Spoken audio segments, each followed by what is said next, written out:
வணக்கம் நண்பா நண்பீஸ், நான் உங்கள் சாரோன். ஒரு வீடியோவில் நான் அங்கிகள் என்றால் என்னன்றதை நான் விளக்கப்படுத்திருப்பேன். அந்த அங்கியில் உள்ள ஒரு தொகுதியை எடுத்து இன்றைக்கி நான் உங்களுக்கு விளக்கப்படுத்த போகிறேன். இது தர மேலும் மாணவர்களுக்கு நல்ல யூஸ்ஃபுல்லாக இருக்கும் என்று நான் நம்புகிறேன். நல்லா கவனிச்சுக்கோங்க, வீடியோவை முழுசாக பாருங்கள்.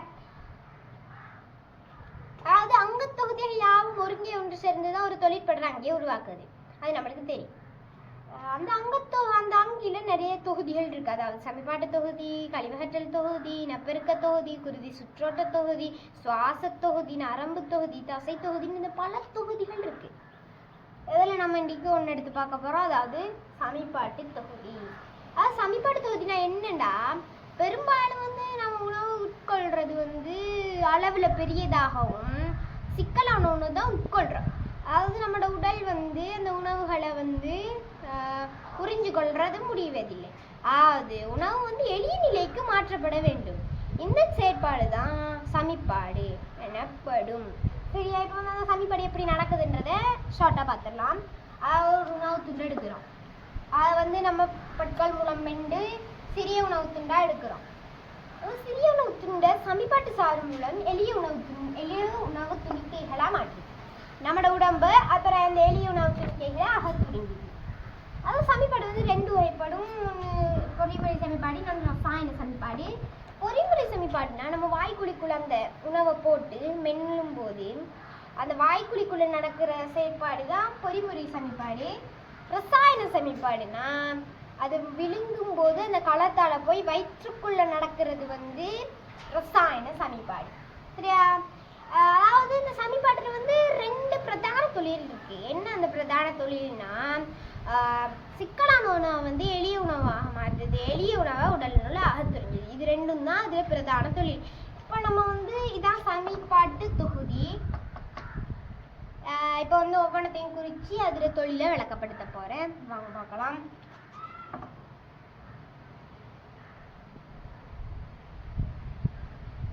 முதலாவது வாய்க்குழி.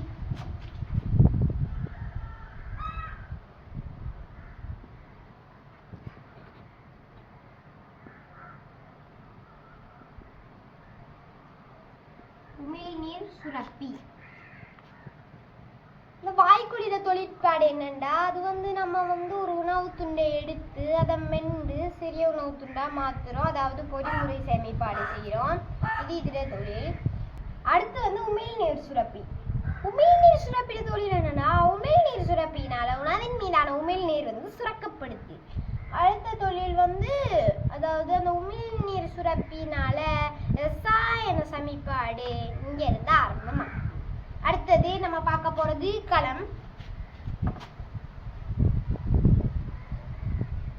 இந்த களத்துல தொழிற்பாடு என்னண்டா, இந்த களத்தால வாய்க்குழிக்குள்ள உள்ள உணவை இறப்பையை நோக்கி தள்ளுதல், சுற்றுச்சுருங்கல் அசைவை ஏற்படுத்துது. அதாவது சுற்றுச்சுருங்கல் அசைவுனா நம்ம வாய்க்குழிக்குள்ளதை விழுங்கும் போது இறப்பைக்கு தான் போகுது.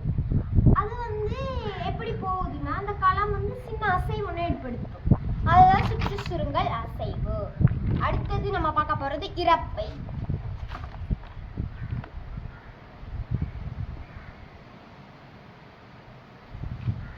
அதாவது இறப்பையிட தொழில் என்னண்டா, அதாவது உணவு சமிப்பாடு சிறப்பாக நடைபெறுவதற்காக உணவின் மீதான ரசாயன பதார்த்தம், அதாவது அமில பதார்த்தம் மிக உயர்வாக காணப்படும்.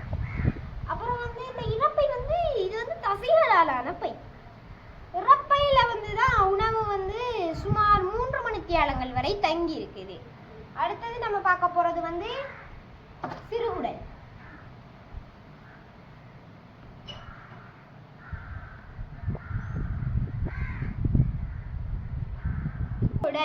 உணவு சமிபாடு சாருடன் சேர்ந்து உணவு சமிபாடு நடைபெறுறது இங்கதான். அதாவது இது சுமார் 6 மீட்டர் நீளமான குழாய். உணவு சமிபாடு முற்று பெற்றும் இதில் நடக்கிற விளைவுகள் நடைபெற்று கொண்டே இருக்கும். அடுத்தது பெருங்குடல்.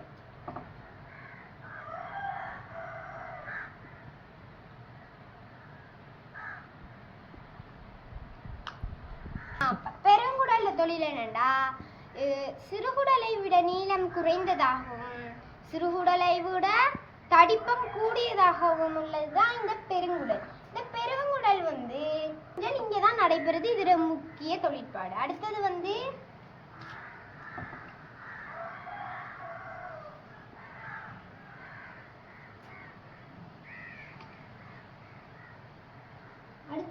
குதம். குதத்துல என்னடா பகுதி திண்ம நிலையில் காணப்படும் மலம் வந்து குதத்துவாரத்தினூடாக தான் வெளிவருது.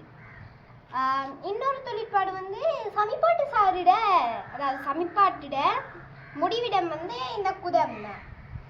இப்போ வந்து சமிபாட்டு தொகுதி உங்களுக்கு முழுசாக விளங்கி இருக்கும்னு நினைக்கிறேன். இது தரம் 7 மாணவர்களுக்கு வந்து நேர்குடல்,